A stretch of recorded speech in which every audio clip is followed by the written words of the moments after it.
सस्ता आलू टिक्की पिज्जा रसोइया। एक बहुत बड़ा गांव था। उस गांव में धनिक सेठ नाम का एक आदमी रहता था जो गांव में होटल चलाता था। उसका होटल पूरे गांव में प्रसिद्ध था। गांव के लोग तो छोड़ो, दूसरे गांव से आने वाले लोग भी धनिक सेठ के होटल में ही खाना खाकर जाया करते थे। अपने होटल के दम पर धनिक सेठ बहुत अमीर हो गया और जैसे जैसे पैसे आते गए धनिक सेठ का गुरूर वैसे वैसे बढ़ता गया। धनिक सेठ अपने नौकरों से बदतमीजी से पेश आने लगा।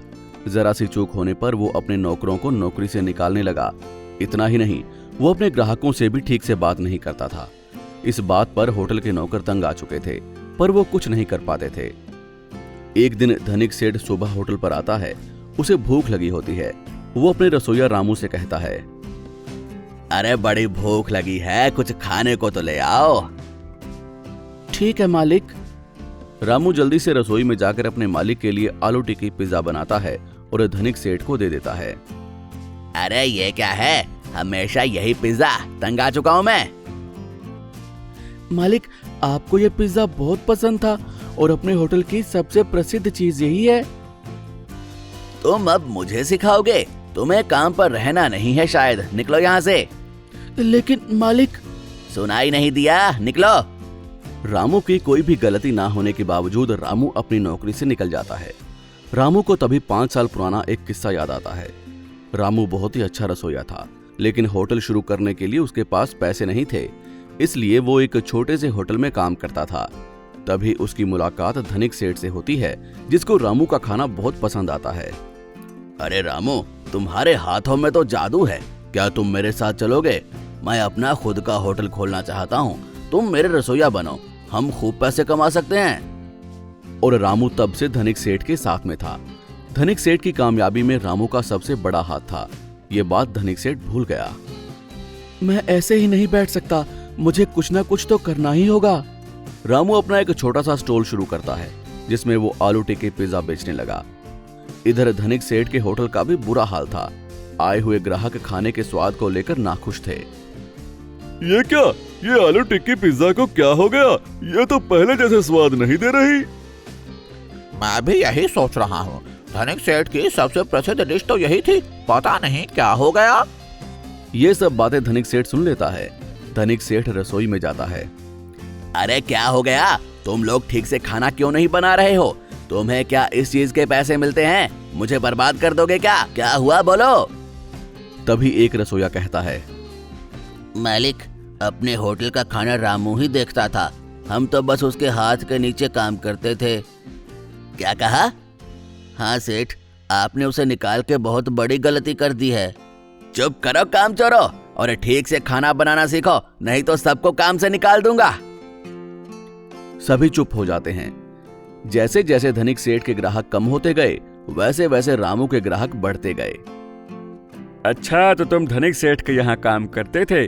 क्या बात है, तुम्हारा आलू टिक्की पिज्जा बहुत ही स्वादिष्ट है और बहुत सस्ता भी। धनिक सेठ के यहाँ जैसे ग्राहक बढ़ते गए थे, वैसे वैसे उन्होंने खाने के दाम भी बढ़ा दिए थे।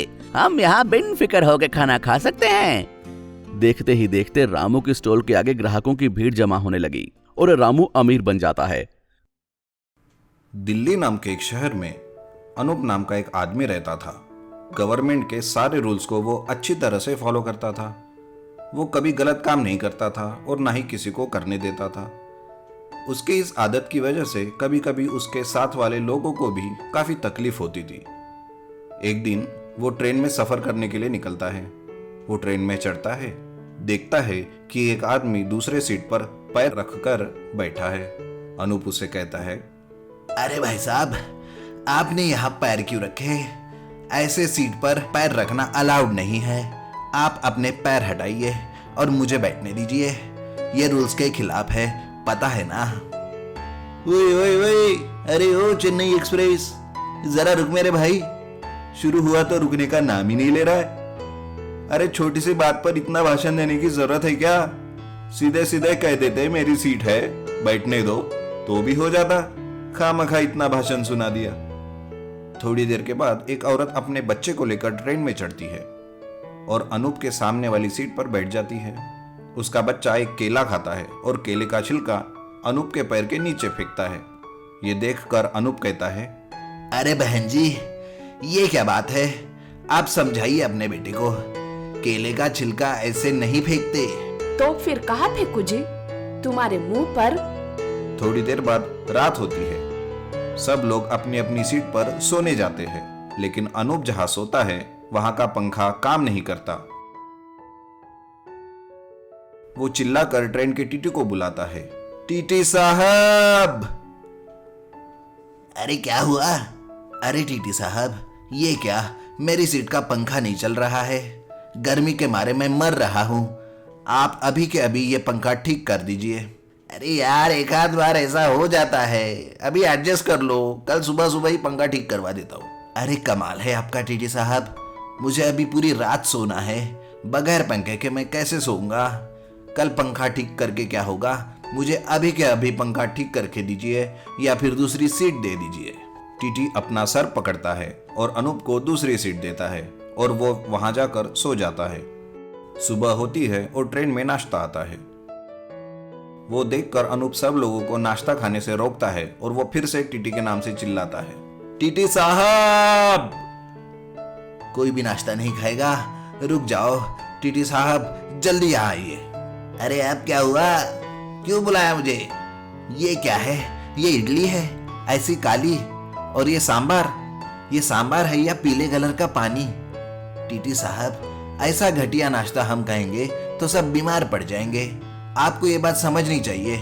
किस बात के पैसे लेते हैं आप ऐसा घटिया नाश्ता खिलाने का? अरे यार, तुम्हारी प्रॉब्लम क्या है? ट्रेन में पहली बार सफर कर रहे हो क्या? ट्रेन में ऐसा ही नाश्ता मिलता है।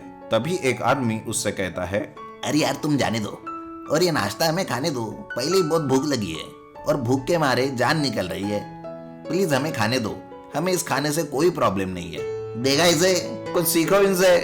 अरे भाई, जिंदगी में एडजस्ट करना सीखना चाहिए। ऐसे ही एडजस्ट करने के नाम पर आप लोगों ने इसे अपना नसीब बना लिया है। थोड़ा थोड़ा करके सब लोग ऐसे ही करने लगे। आपको कुछ समझना चाहिए। तभी एक दूसरा आदमी बोलता है, अरे बाबा, तुम समझ रहे हो ना, उतना काफी है। अब मेहरबानी करो और हमें खाने दो, बड़ी जोरों की भूख लगी है। मेरे बाप, हमें खाने दो प्लीज, हमें खाने दो। थोड़ी देर के बाद अनूप टॉयलेट में जाता है।